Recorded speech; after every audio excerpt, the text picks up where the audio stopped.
Quick reaction surface to air missile, SAM का मतलब होता है सरफेस टू एयर मिसाइल, जहाज को मार के गिराने वाले को सैम कहते हैं। लॉन्ग रेंज रहेगा तो एलआर सैम रहेगा, मीडियम रेंज रहेगा तो एमआर सैम रहेगा। बस लॉन्ग रेंज है तो एलआर रखिए, सैम सब में रहेगा surface to air, medium range है तो एमआर सैम हो जाएगा, शॉर्ट रेंज है तो शॉर्ट रेंज हो जाएगा। एकदम फटाक से हमला करने वाला था, quick response surface to air missile. तो ये भी विदेश से खरीदा जा रहा था। इसमें सबसे आगे था इस दौड़ में इजराइल, लेकिन भारत ने कहा कि नहीं, इसे हम स्वदेशी तौर पर ही विकसित करेंगे। अच्छी बात है, ताकि हम लोग स्वदेशी तौर पर विकसित करेंगे तभी जाके हम लोग आगे जाके एडवांस कर पाएंगे। इसमें सबसे बड़ी कामयाबी मिली है ब्रह्मोस की। ब्रह्मोस दुनिया के सबसे तेज चलने वाली क्रूज मिसाइल है। इसको हम लोगों ने पहली बार विदेश में बेचना चालू कर दिया, और वो भी जिस देश को बेच रहे हैं उसे हम लोग ने कर्जा पे दे दिया कि भैया किस्तों में पैसा देना। तो ब्रह्मोस मिसाइल का रेंज जो है अभी हमारे पास 290 किलोमीटर का रेंज है, लेकिन भारत एमटीसीआर का सदस्य हो गया है। जो भी देश एमटीसीआर का सदस्य नहीं है, मिसाइल टेक्नोलॉजी कंट्रोल रिलम, जो इसके सदस्य हैं वही 300 किलोमीटर से ज्यादा मारक क्षमता की मिसाइलों को बना सकते हैं और बेच सकते हैं। तो भारत अब इसका सदस्य बन चुका है, लेकिन जब ब्रह्मोस बनाया जा रहा था तो उसका सदस्य नहीं था। तो हम लोग इस ब्रह्मोस मिसाइल को बेच रहे हैं। तो ये क्या चीज है भैया, इसकी स्पीड 3 मैक है। मैक का मतलब होता है ध्वनि से कितना गुना ज्यादा है, 2 मैक का मतलब ध्वनि से 2 गुना ज्यादा है। आप सब लोग को साउंड का वेव स्पीड पता होना चाहिए। 330 मीटर पर सेकंड हम लोग इसको नापते हैं। हालांकि इसकी चाल की खोज लाप्लाक्स ने किया था। क्वेश्चन अक्सर पूछता है ध्वनि की चाल की खोज लाप्लाक्स ने किया था, इसे V0 से दिखाते हैं। तो मैक का मतलब होता है ध्वनि की चाल से कितना तेज चल रहा है। तो इसकी रफ्तार 3 मैक है, यानी ये ध्वनि की चाल से 3 गुना। तो आप बताइए 330 का 3 गुना करेंगे तो 1000 से पार हो जाएगा यहाँ पर, यानी 1000 हो जाएगा। ये 1000 मीटर पर सेकंड, यानी ब्रह्मोस की चाल 1 किलोमीटर पर सेकंड होती है। 1 सेकंड में 1 किलोमीटर, इतना खतरनाक है। इसी को कहते हैं सुपरसोनिक। सुपरसोनिक का मतलब होता है जो ध्वनि की चाल से तेज चलती है, सुपरसोनिक मिसाइल है। और ये क्रूज मिसाइल है। देखिए क्रूज मिसाइल क्या होती है, ये हवा में पहले जाती हैं और उसके बाद मुड़ जाती हैं, इसे हम कहते हैं क्रूज मिसाइल। क्रूज मिसाइल बहुत ज्यादा दूर तक नहीं जा सकती हैं, लेकिन इसका फायदा ये होता है कि ये 50 मीटर से नीचे रहती हैं, जिस वजह से इसे दुश्मन का रडार पकड़ नहीं पाता है। ये इतने कम ऊंचाई पे होती है, इसलिए पेड़ वाली मिसाइल कहते हैं, ट्री मिसाइल कहते हैं।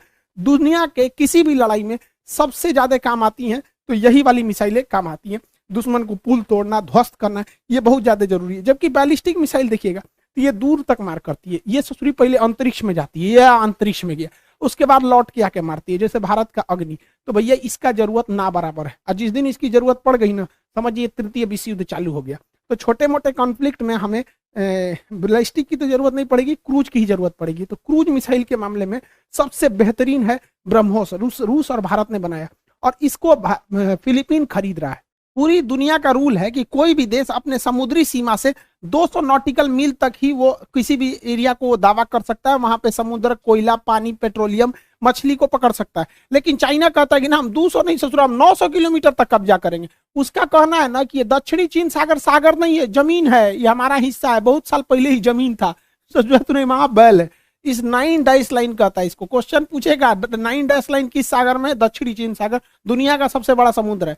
अब यहाँ पे ना जो छोटे छोटे द्वीप हैं सब स्प्रेटले द्वीप और पैरासेल द्वीप, इस पर बताइए अमूमन तो ये होना चाहिए इन सारे देशों का, इकता नहीं, उन मेरा है यहाँ पर, इसलिए ये इन लोगों को धमकाते रहता है।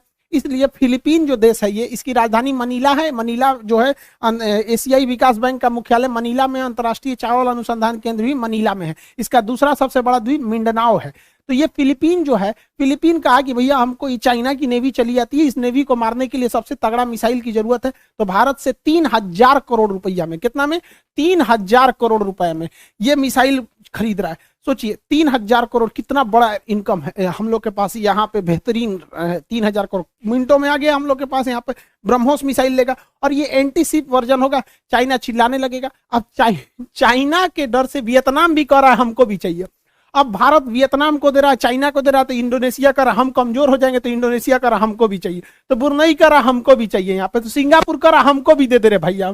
तो यहीं पे हम लोग करोड़ों रुपए कमा लेंगे इन्हीं देशों के पास में, क्योंकि फिलीपीन के पास दूसरा कोई बचाने वाला है नहीं। तो फिलीपीन लेने वाला है, वियतनाम ले रहा है, इंडोनेशिया, मलेशिया, ये तो कंफर्म है कि भारत से ये मिसाइल ले रहे हैं। इससे हम लोग को करोड़ों का फायदा हो जाएगा। इसके बाद अन्य देश भी इसको खरीदने के लिए इच्छा जताएंगे। और इसके यही नहीं, ये देखिए ये मिसाइल की सबसे बड़ी खासियत क्या है कि ये मिसाइल सामने से फायर नहीं करती है। पहले हम लोग इसे सामने से फायर करते थे।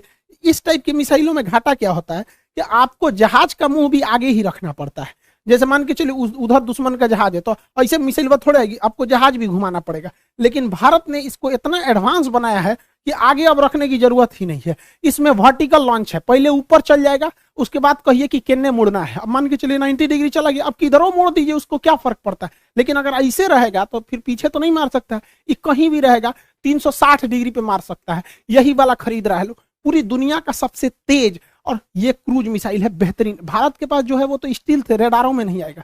तो हम लोग का नेवल वर्जन तैयार है और एयरफोर्स वाला भी वर्जन तैयार है। तो अगर वो नेवी का खरीदा है तो अगले दिन एयरफोर्स का भी खरीदेगा। एयरफोर्स के अलावा जमीन पर भी मार करने वाला अवेलेबल है, ये भी खरीदेगा वहां पे। अब पानी के अंदर से बताइए तो मिसाइल कहां से आया है, तो पानी के अंदर कोई पनडुब्बी होगी, वही छोड़ी है यहाँ पे।